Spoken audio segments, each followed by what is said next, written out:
தமிழ்நாட்டுல எல்லாமே சேஞ்ச் ஆயிடுச்சு. உங்க நகையையும் சேஞ்ச் பண்ணுங்க. உங்க பழைய நகைக்கு கிராமுக்கு 150 ரூபாய் கூடுதலா வாங்கி புது நகை எடுத்துக்கோங்க. அதே கம்மி சேதாரம் தான் உங்க லலிதால மட்டும்தான். ஆச்சி மசாலா எந்த சமையலும் ருசி தேடும் ரகசியம் 20 ரூபாய்.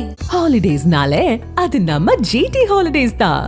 GT Holidays, South India's #1 travel brand.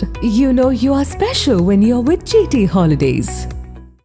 மாண்புமிகு உறுப்பினர் திருமதி பிரேமலதா விஜயகாந்த் அவர்கள். சட்டப்பேரவை தலைவர் அவர்களே, முதலமைச்சர் அவர்களே, எதிர்கட்சி தலைவர் அவர்களே, இந்த அவையிலே வீற்றிருக்கும் அனைத்து சட்டமன்ற உறுப்பினர்களுக்கும் முதல் கண் வணக்கத்தை தெரிவித்துக் கொள்கிறேன்.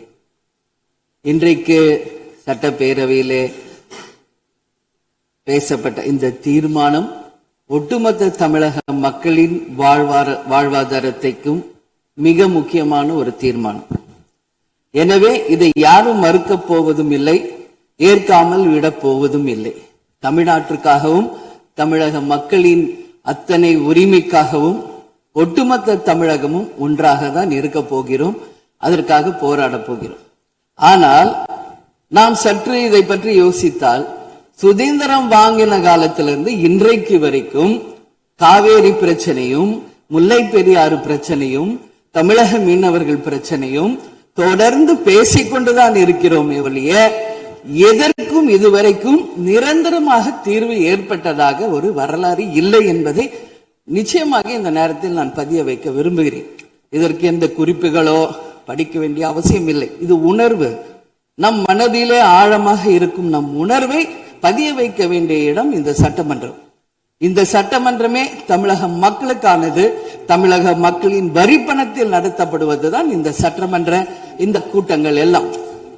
அப்படி இருக்கையில் தமிழக மக்களின் உரிமையை நாம் ஒவ்வொரு முறையும் நம்மை சுற்றி இருக்கின்ற மாநிலங்களிடம் போய் கேரளா, கர்நாடகா, ஆந்திரா, இன்னொரு பக்கம் மீனவர்களுக்காக ஸ்ரீலங்கா என்று தொடர்ந்து கேட்டுக்கொண்டுதான் இருக்கிறேமே ஒழிய தன்னிறைவு பெற்ற ஒரு மாநிலமாக தமிழ்நாடு என்றைக்கு வரப்போகிறது என்பதை தான் நான் இந்த நேரத்தில் சிந்திக்கிறேன்.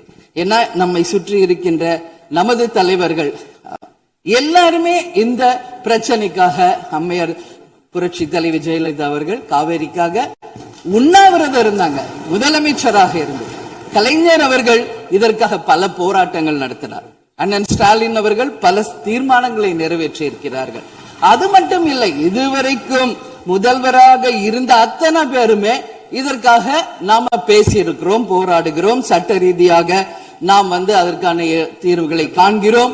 அது மட்டும் இல்லை, காவிரி மேலாண்மை ஆணையம் ஒரு தீர்ப்பு சொல்றாங்க, உச்ச நீதிமன்றம் ஒரு தீர்ப்பு சொல்றாங்க.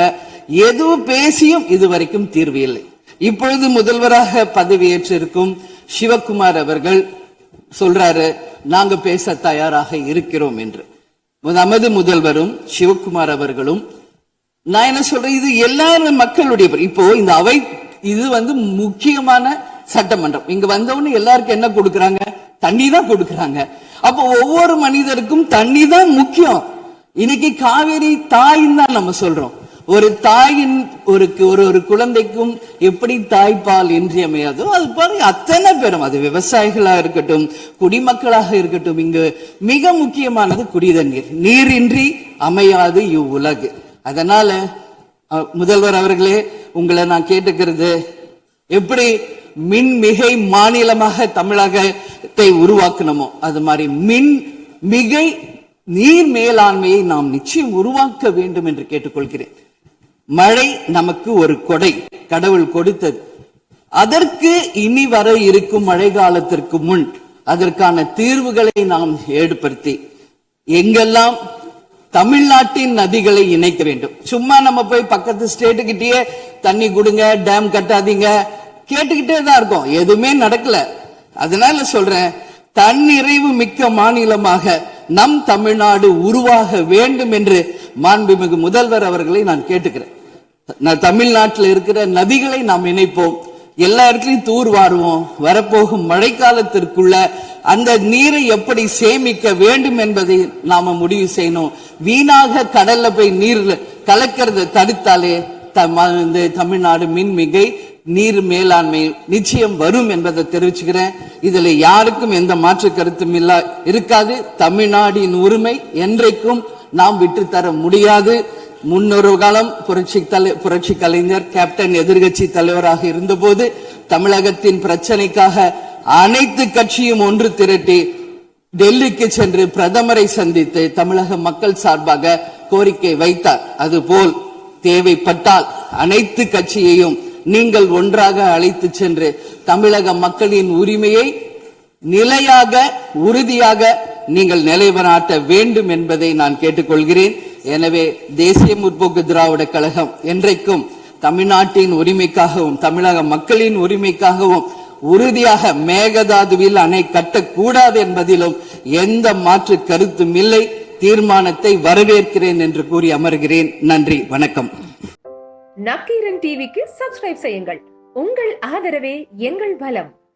ஆசிரியர்களுக்கு நண்பனாகவும் மாணவர்களுக்கு ஆசானாகவும் திகழும் தேர்வு வழிகாட்டி.